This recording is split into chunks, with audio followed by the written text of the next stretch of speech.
Je me présente, je suis Pascale Bourane, je suis puéricultrice cadre de santé au CHM et je suis à l'Institut en santé et j'ai dans l'Assemblée ma promotion d'étudiantes puéricultrices qui sont un petit peu l'avenir de Mayotte par rapport à tout ce qu'on est en train d'écouter et d'entendre depuis ce matin. Donc cet après-midi est dédié à une table ronde expérience d'ici et d'ailleurs. Donc, dans un premier temps, nous accueillons deux personnes. On excuse Madame First, qui est psychologue à la Maison des Adolescents et qui ne peut pas être parmi nous. Donc, nous avons Karine Vaillant, qui est chargée de projet et coordinatrice à la Maison des Adolescents à Cavani, à Mamoudzou. Et Monsieur Ali Combo, qui est directeur du centre social de Kaweni. Action Coup de pouce. Vous nous expliquerez ? Voilà, on vous remercie beaucoup de votre présence. Et on vous écoute. Bonjour à tous. Donc, comme le disait Madame Bourane, donc, je me présente, je m'appelle Karine Vaillant. J'étais, pour ceux qui me connaissent déjà sur le territoire, chargée de projet sur un projet d'Addicto, orienté vers les jeunes de l'ASE. Et j'ai récupéré depuis juillet 2025 la coordination pédagogique de la Maison des Adolescents. Donc cet après-midi, je suis venue donc pour vous parler en fait du projet 1000 premiers jours qui a été porté par la Maison des Adolescents en 2025. Alors je ne sais pas si le PowerPoint va être projeté du coup. Donc dans un premier temps, je vais quand même vous faire un petit point sur ce qu'est la Maison des Adolescents, puisque peut-être que tout le monde ne la connaît pas non plus, donc c'est un moyen aussi pour nous de rappeler les missions de la MDA. Donc on est là pour accompagner des jeunes qui sont âgés de 11 à 25 ans sur l'ensemble du territoire de Mayotte. On fait un accompagnement global, on fait un point avec les jeunes. Donc, ils vont passer le pas de la porte de la Maison des Adolescents, expliquer leurs problématiques. Et l'idée, c'est qu'on a une équipe pluridisciplinaire qui est sur place et qui va faire une évaluation et voir comment orienter le jeune. On est avant tout une plateforme de prévention. Donc, ça veut dire qu'on va accueillir sur des suivis individuels et on va s'activer sur tout le territoire pour faire des actions de sensibilisation collective. Alors, vous allez vous demander pourquoi la MDA s'est retrouvée à porter un projet tel que les 1000 premiers jours. La réponse est assez simple, c'est qu'au niveau du territoire, pour le coup, il y a de nombreuses grossesses précoces. On a beaucoup de jeunes qui passent le pas de la porte de la MDA parce qu'elles se rendent compte qu'elles ont mal au ventre, ça bouge, c'est un peu bizarre. J'ai eu des rapports, mais finalement, je ne sais pas trop ce qui s'est passé, est-ce que je suis enceinte, pas enceinte. Nous, on est en première ligne en fait, avec les infirmières scolaires. Donc, ça va permettre en fait, aux jeunes d'être orientés dans un premier temps à la MDA. On voit ce qu'elles ont envie de faire et finalement, on va faire un point sur est-ce qu'on veut garder l'enfant, pourquoi, et si tu veux le garder, comment ça va se passer. Donc en fait, on va être en première ligne quand même de ces jeunes filles-là, d'où l'intérêt de les accompagner dans cette période particulière qu'est la grossesse et encore plus quand il s'agit d'un adolescent. Donc on va avoir plusieurs missions dans ce cadre-là, au-delà des actions qu'on va pouvoir porter dans le cadre des 1000 premiers jours. Donc on va avoir un gros travail qui va être fait autour de la parentalité, puisqu'à la MDA, donc, on a des psychologues, éducateurs, assistantes sociales qui vont s'activer autour du projet du jeune.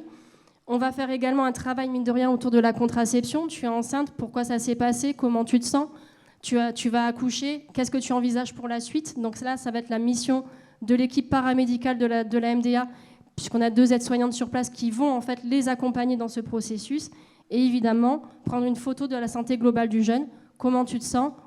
Est-ce que tu as besoin d'un suivi psy? Est-ce que tu as besoin qu'on t'accompagne à la PMI, etc. Donc voilà, on est vraiment en fait, dans cette équipe-là, vraiment très complémentaire et on va pouvoir en fait, accompagner le jeune sur tous les pans de leur vie et tous ces sujets qui vont traverser au moment de cette grossesse. Alors, on a déjà porté le projet en 2024. Je ne vais pas faire un compte-rendu, je n'étais pas là. Ceci dit, tout ce que je peux vous dire, c'est que quand donc, il y a eu ces mouvements au sein de la Maison des Adolescents début 2025, on s'est rapidement rendu compte que l'état des lieux n'était pas terrible, que le projet, on avait eu des difficultés à le porter, tout simplement parce qu'en fait, il fallait recentrer sur qu'est-ce qui se passe dans la tête d'une adolescente à Mayotte au moment où elle tombe enceinte. Donc il y a eu pas mal de sujets abordés au sein de la MDA, de l'équipe, on en a beaucoup parlé, et on a décidé en fait, de revoir en courant 2025 l'ensemble des thématiques et des actions qui ont été portées sur l'année 2025. Donc on a beaucoup plus intégré des thématiques sur l'adolescence, les enjeux dans la parentalité, qu'est-ce qu'aime faire un jeune, notamment dans les actions parents-enfants et les actions répit. Et évidemment, amélioration de la communication. Donc on a créé une charte graphique exprès pour qu'ensuite en fait, les jeunes puissent se rendre compte quand on communique que c'est un point de repère sur toutes les actions qui sont portées tout au long de l'année. Parce que bon, à la MDA, on ne fait pas que les 1000 premiers jours, on est sur d'autres sujets, on fait beaucoup d'actions dans l'année. Pour vous donner un ordre d'idée, on accompagne environ 440 jeunes sur une année. Donc c'était important pour nous de pouvoir différencier ce projet et qu'ils puissent savoir de quoi on parle.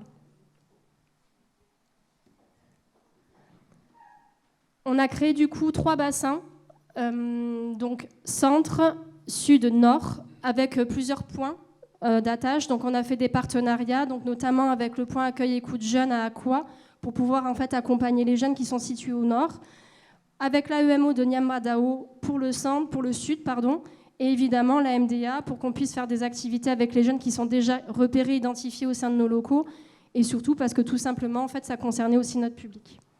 Donc grâce à ça, on a pu en fait impacter un plus grand nombre de jeunes et pas simplement rester centré sur Mamoudzou, où on sait très bien que finalement les jeunes, la mobilité reste un frein. Donc nous, l'objectif, c'était vraiment de dire on va créer des ateliers et la MDA devient mobile sur ces actions. Donc là, sur ce PowerPoint, je vous ai mis tout simplement tous les ateliers qui ont été mis en place en 2025. Donc, comme je vous le disais, ils ont totalement été revus et repensés. Donc, le premier atelier qui s'est déroulé à la MDA, où je vois qu'il y a une vilaine faute d'orthographe, je suis désolée. Donc, comment se vit la grossesse et le postpartum, qui a été animé donc par une sage-femme, Florence Ostachi, et qui a également fait une sensibilisation sur l'allaitement. En deuxième atelier, on a combiné les actions, je vous en parlerai tout à l'heure. Donc, on a fait une action avec SD Formation sur les gestes de premier secours, et on a accompagné des jeunes dans une pharmacie. Et on leur a expliqué comment composer une trousse elle-même, en leur expliquant pourquoi on utilise ces produits-là, etc., pour qu'elles puissent être en autonomie sur les fois suivantes. Après, on a fait donc plusieurs actions parents-enfants autour de la poterie. Donc c'était super chouette, vous verrez les photos tout à l'heure, mais ça a beaucoup plu, notamment aux plus petits. Une action alimentation équilibrée, donc qui a été en fait découpée en 2 parties. La première partie, c'est qu'est-ce qu'un repas équilibré ? Comment on compose un repas équilibré par rapport à ce qu'on trouve en fait à Mayotte, comment on peut utiliser les produits et surtout comment on le confectionne. Donc en fait finalement on a fait un atelier cuisine à la MDA, c'était super chouette, tout en prenant en compte cette partie de sensibilisation des jeunes et encore une fois qu'elles repartent avec de la ressource à la maison.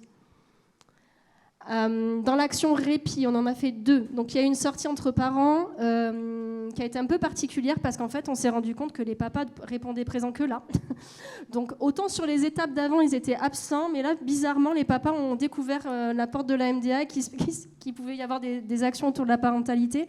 Donc ils sont venus, mais ce qui a été chouette c'est que finalement on s'est rendu compte qu'ils sont venus sur la suite du parcours. Donc ça a été un moyen finalement de les mener vers cette action-là, de les intéresser et après de les sensibiliser sur leur rôle de papa qui est très important. Ça ne concerne pas que les mamans. Une action répit orientée vers les mamans, là pour le coup, il y a eu majoritairement des mamans, à Jade Institut. Action, encore une fois, parents-enfants, donc on a fait poterie, après on est passé sur technique de massage. Donc on a une intervenante qui est venue expliquer en fait quels gestes mettre en place quand un bébé a la colique, notamment, puisque ça faisait partie des grosses questions que nous avions au sein de la MDA. Être mère et adolescente, j'ai pas mes lunettes, de l'identité à la capacité d'agir et jeu de rôle inversé. Alors cet atelier, il a été un peu compliqué à mettre en place parce que je pense que l'intitulé n'a pas été très compris par les jeunes. Donc je pense que l'année prochaine, on va le remettre en place parce qu'on trouve que ça a vraiment du sens, mais vraiment en expliquant plus en amont sur les actions précédentes, quel est l'objectif, quels sont les objectifs en fait de cet atelier, parce que mis comme ça sur une affiche, en fait pour nous professionnels, c'était très parlant, mais finalement au moment des inscriptions, ça a été vraiment un flop.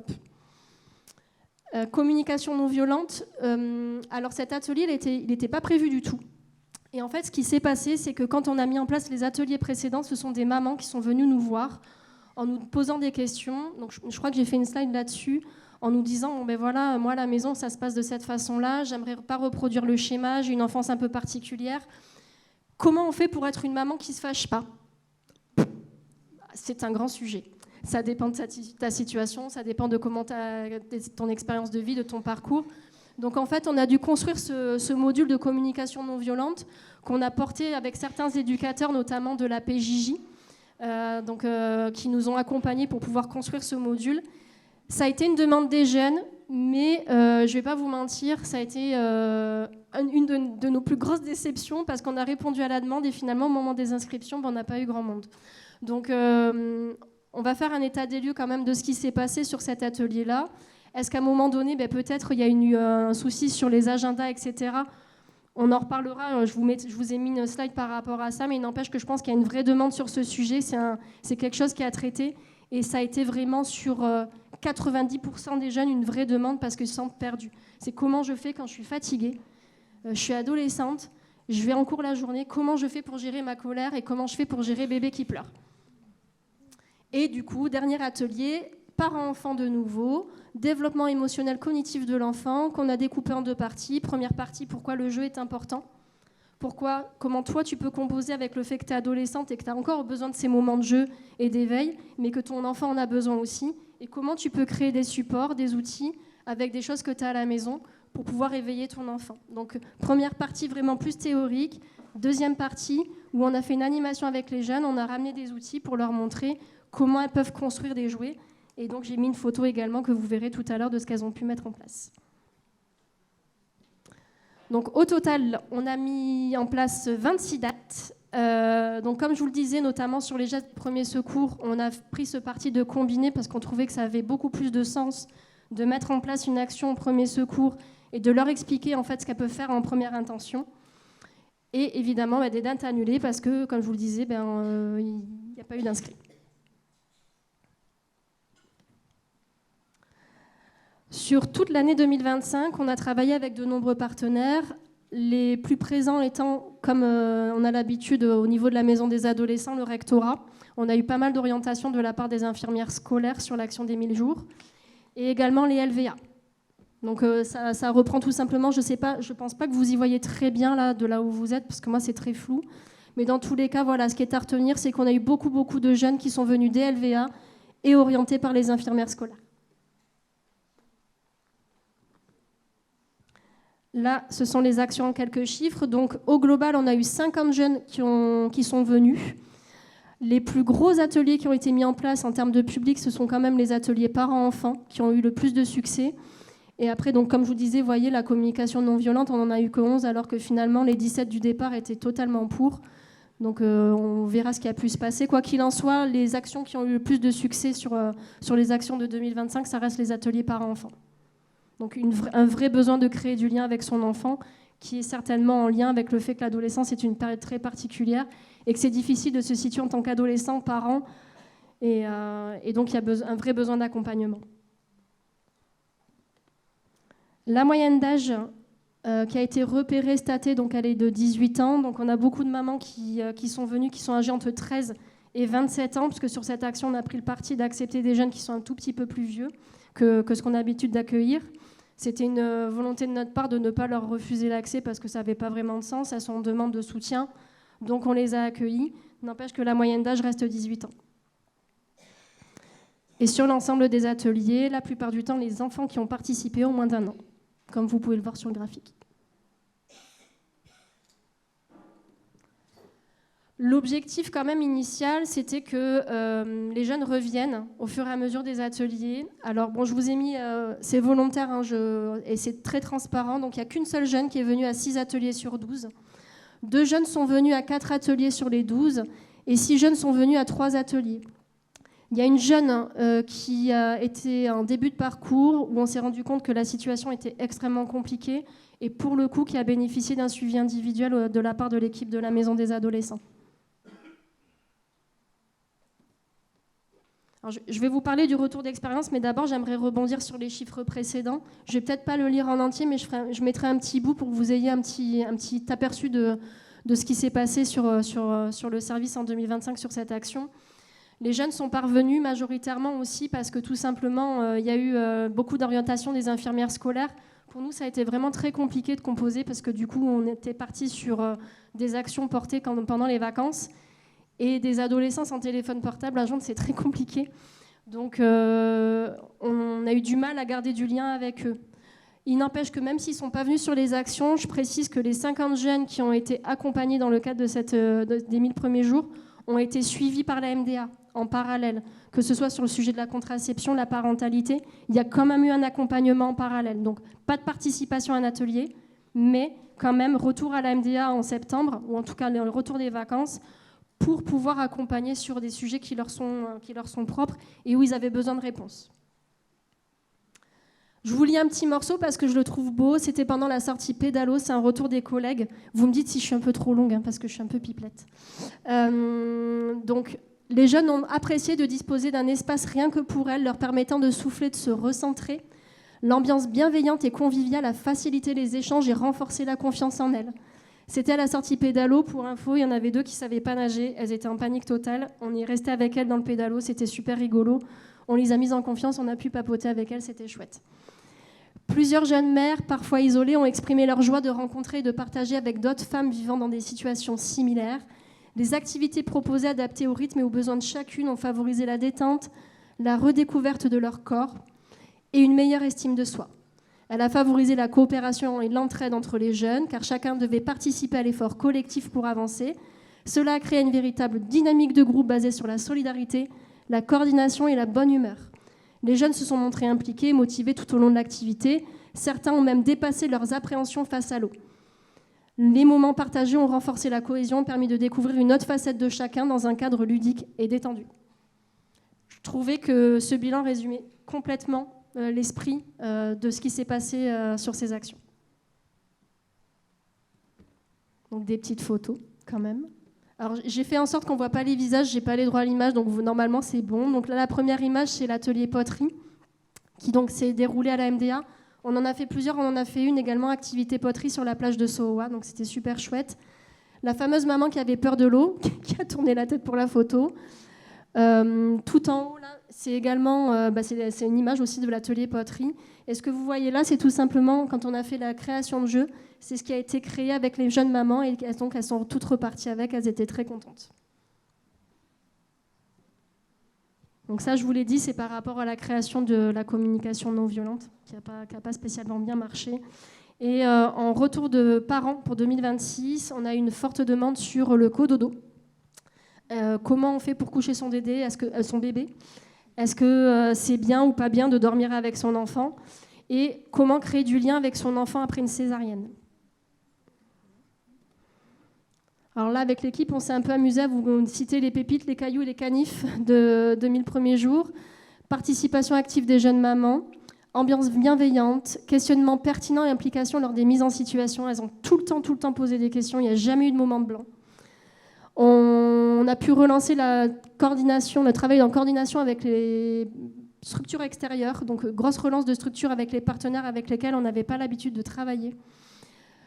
En cailloux, donc la MDA est en restructuration interne. On a eu beaucoup de changements sur la MDA en 2025.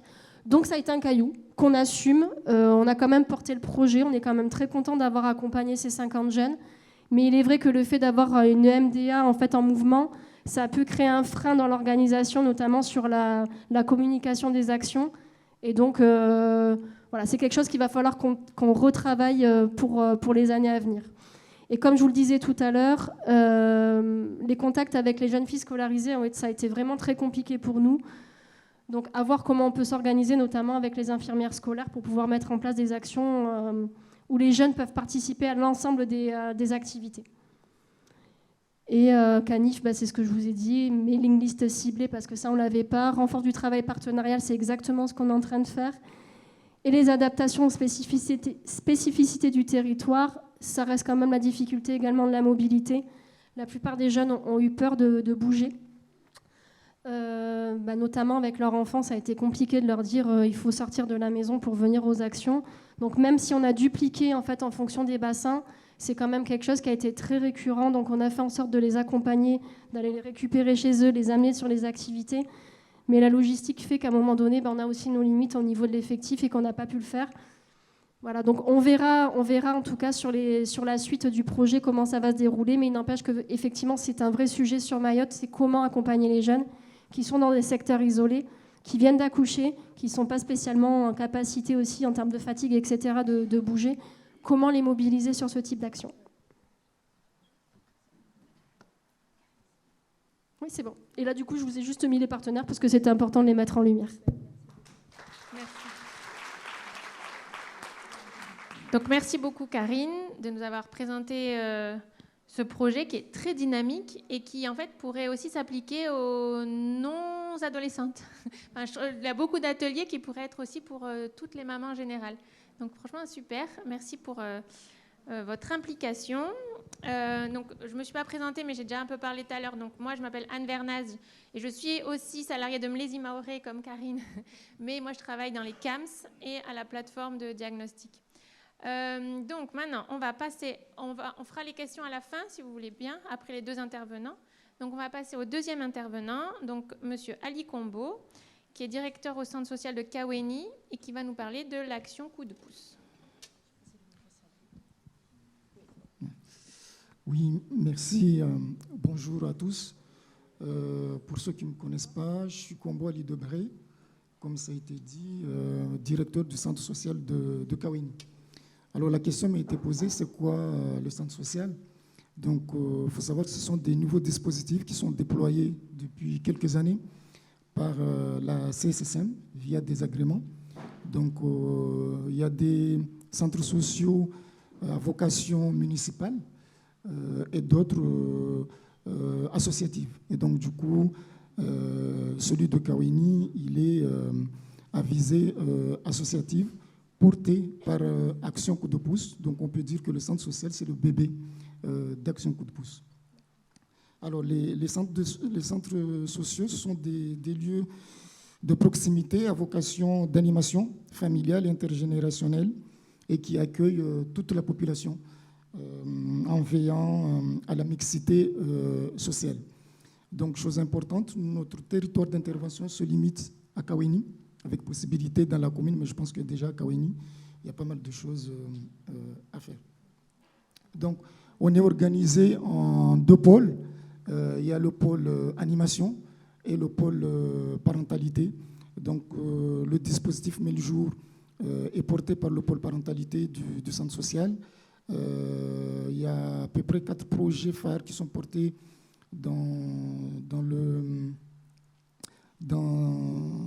au niveau du secteur. On fait également du soutien scolaire pour les jeunes. On a une école des parents. Oui, et également, on fait du café débat pour des parents pour discuter justement des thématiques liées à des difficultés inhérentes à l'éducation des enfants. On a également un projet qu'on appelle soutien à la parentalité. Ça consiste, en tout cas, à faire des sorties entre parents et enfants. L'objectif, c'est que les parents et les enfants se retrouvent dans un lieu, fassent des activités ensemble pour créer du lien. Pour revenir à ce qui nous intéresse aujourd'hui, le dispositif 1000 jours. Donc, ça fait 2 ans. On fait partie des structures qui ont été retenues pour porter le dispositif en expérimentation par l'ARS. Et donc, du coup, il faut comprendre que cette année 2025, ce que je vais vous présenter, c'est le bilan, parce que j'ai oublié de le dire. La coordinatrice qui travaille sur ce dispositif-là et qui devait être là normalement est en congé mater. Et donc, du coup, en tant que directeur, voilà, ça me revient de m'y coller. Et donc, du coup, je disais que le dispositif 1000 jours pour cette année 2025, il faut le replacer sur le contexte que nous avons tous connu au niveau du territoire. C'était après le cyclone Chido. On s'est posé énormément de questions parce qu'on devait débuter au mois d'avril avec ce qui s'est passé. On a tous vu les images par rapport à Kaweni où toutes les maisons étaient rasées. Donc, du coup, les familles étaient démunies, se retrouvaient souvent délaissées. Et donc, du coup, on a échangé en équipe, on s'est dit on va anticiper.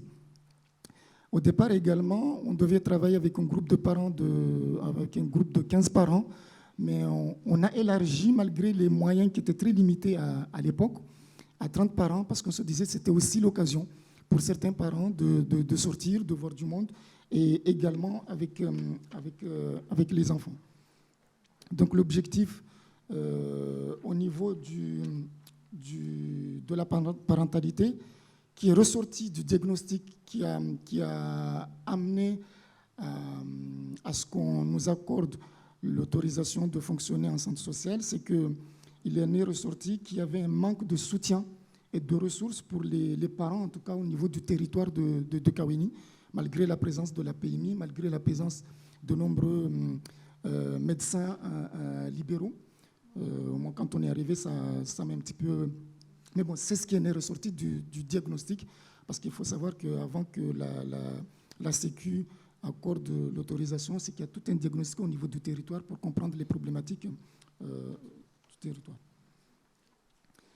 Donc, comme je vous disais, l'objectif ici, c'est renforcer les compétences parentales et favoriser le bien-être des enfants et établir un lien entre les familles et les professionnels pour justement répondre et aller dans le sens du diagnostic qui en est ressorti.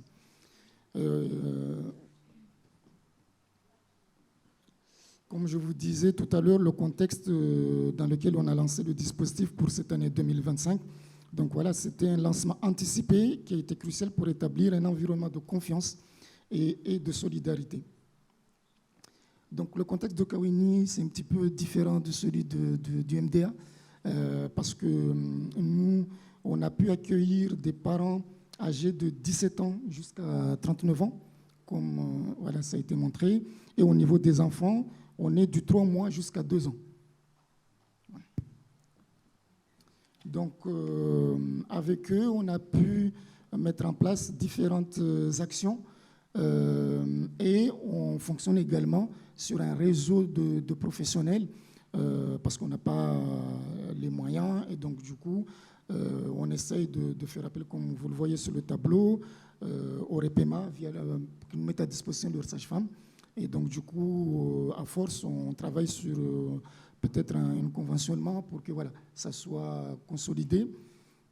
Il y a également le CROSS, via le volet diététique, les sapeurs-pompiers, parce qu'on a travaillé sur des actions au niveau de la sécurité, le rédiabilan, même les professeurs des écoles au niveau de Kaweni, et des sophrologues également, et des coachs sportifs pour travailler sur tout ce qui est atelier bien-être. Donc, du coup, au niveau du nombre de thématiques abordées, comme vous pouvez le voir, il y a la contraception, il y a la nutrition, que ce soit adulte et enfant, sensibilisation au niveau de tout ce qui est tension et diabète, communication et parentalité bienveillante, jeux et activités pour le développement de l'enfant, bien-être, comme ça a été dit, au niveau de l'éducation.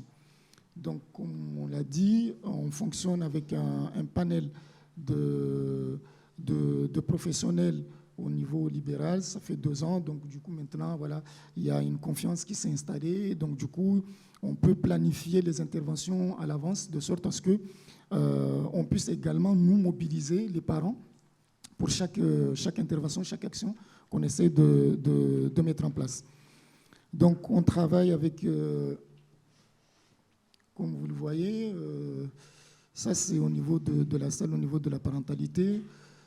Chaque atelier, on essaie de répondre à des objectifs. Donc, du coup, ça peut être des jeux de construction pour travailler sur l'autonomie des enfants, sur des ateliers de motricité, mais aussi des jeux créatifs. Ça nous permet également, avec les professionnels, en fonction du professionnel et des sujets qui sont abordés, de toucher sur tout ce qui est sensoriel.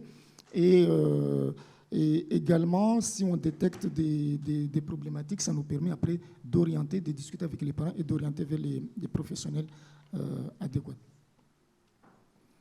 Ici, vous pouvez voir l'atelier lecture.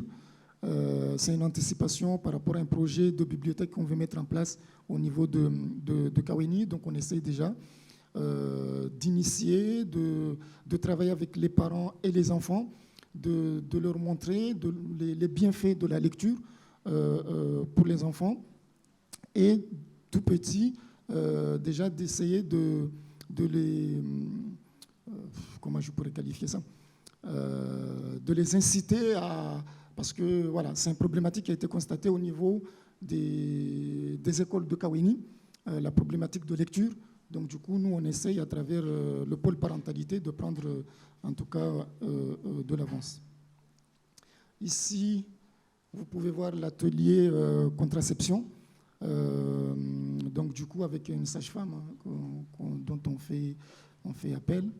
Donc, là, les objectifs, comme vous pouvez les voir, c'est permettre aux parents qu'ils puissent avoir l'information sur les différents modes de contraception, poser les questions nécessaires et également, on espère qu'à terme, voilà, ils puissent s'inscrire dans une démarche. Voilà, mais on ne peut pas forcer, mais on donne en tout cas l'information. Donc, à partir d'avril à octobre, on était encore dans la phase de reconstruction pour les... C'était très compliqué de mobiliser les parents, si bien ici que sur les photos. On a eu, parce que ça a été abordé ce matin, la participation des papas.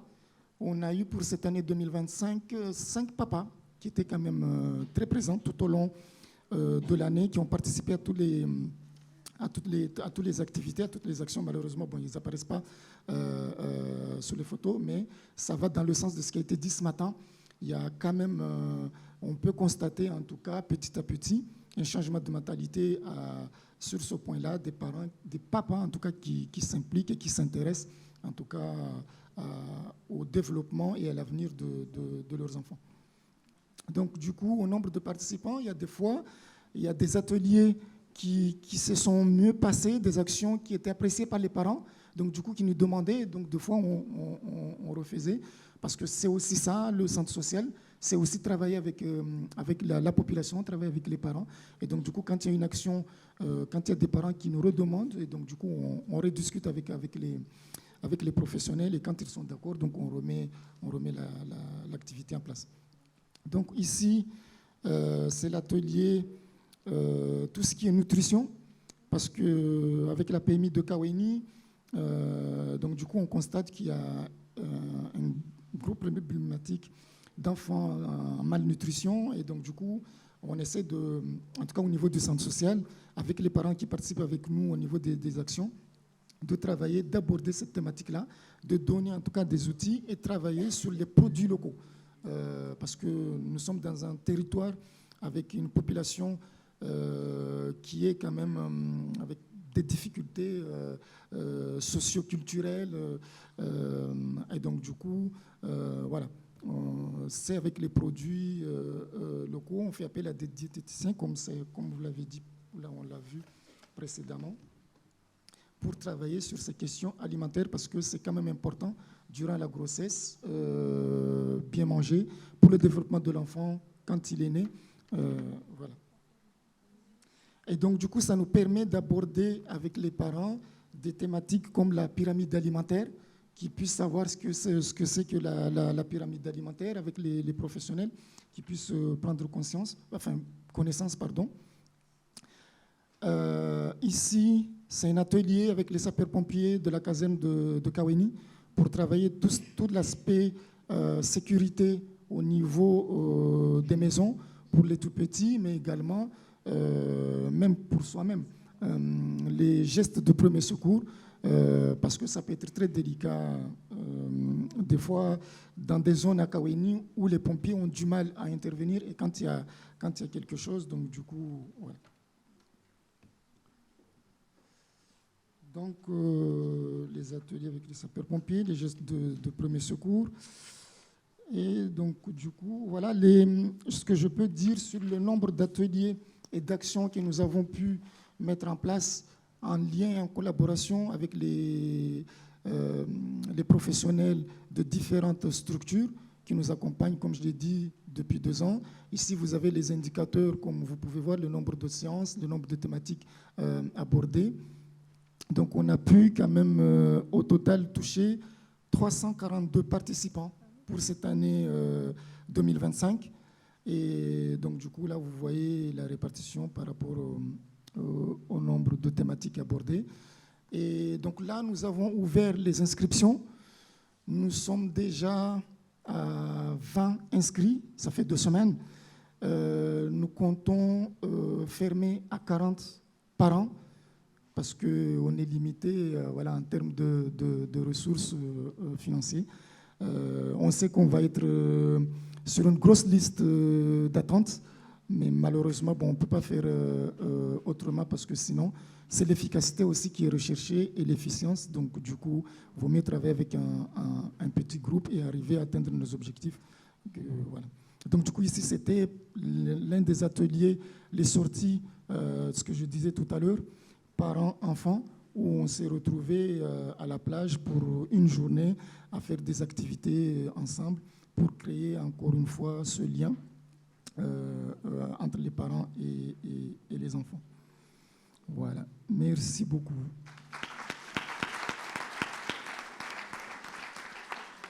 Merci beaucoup. Merci encore pour cet exemple qui montre qu'à Mayotte, c'est dynamique. Il n'y a pas rien, parce que souvent on entend il n'y a rien ici. Ce n'est pas vrai. Hein. Il y a beaucoup de choses. Et au niveau associatif, moi, j'ai découvert beaucoup en allant dans le médico-social. Donc maintenant, on va passer aux questions. Est-ce que certaines personnes ont des questions à poser à Mme Vaillant ou à M. Ali Combo? Florence, voisine et sage-femme. Là-bas.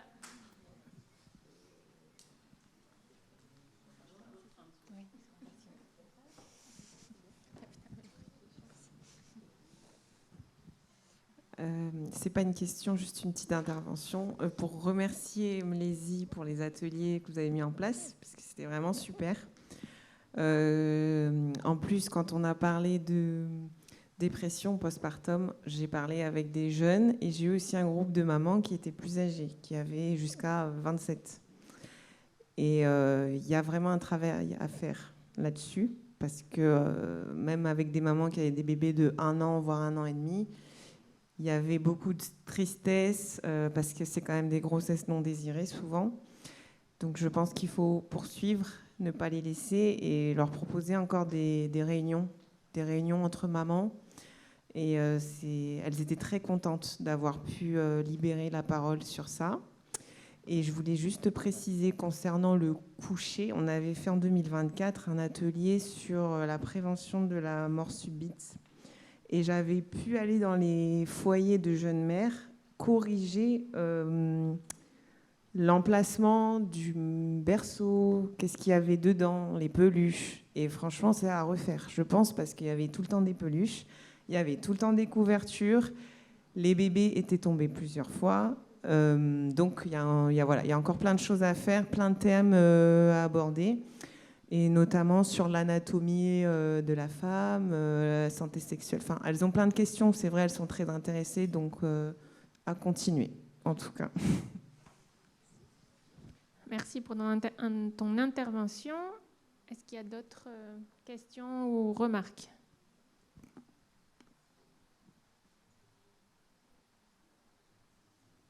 Pardon, moi j'ai une question. Vous avez dit que l'année dernière, vous avez suivi 340... il y a eu 340 participants au centre social.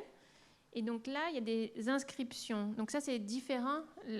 Quand on s'inscrit et par rapport aux ateliers, comment ça fonctionne? Alors, quand on dit 342, comme je disais tout à l'heure, il y a des actions qu'on multiplie en fonction de l'engouement, de ce que ça apportait comme information pertinente, des fois les parents.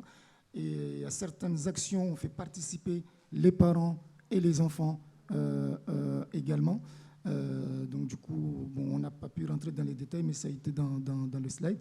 Donc voilà, c'est pour ça qu'on arrive à ce chiffre de 342. Bon, merci beaucoup. On va pouvoir passer à la suite de la table ronde.